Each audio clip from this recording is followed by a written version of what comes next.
Mga kabrigada, balita sa ibayong dagat.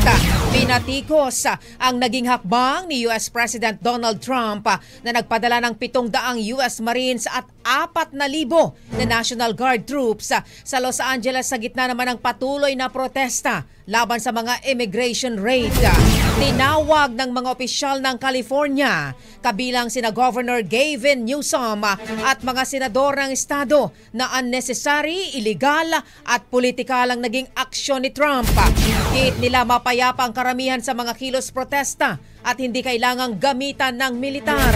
Samantala, nagpagtupad naman ng curfew si LA Mayor Karen Bass na bahagi ng downtown matapos ang insidente ng looting sa 23 establishments.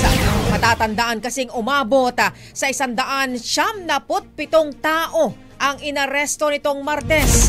Gayunman, nagpapatuloy ang mga kilos protesta sa kabila naman ng presensya ng militar. Bit-bit ang panawagang ihinto na ang immigration raids at igalang ang karapatan ng mga migrante. Brigada Balita Nationwide. Brigada Balita Nationwide sa tanghal. Ang bahaging ito ay hatid sa atin ng Power Cell Soya Coffee. Masarap araw-arawin.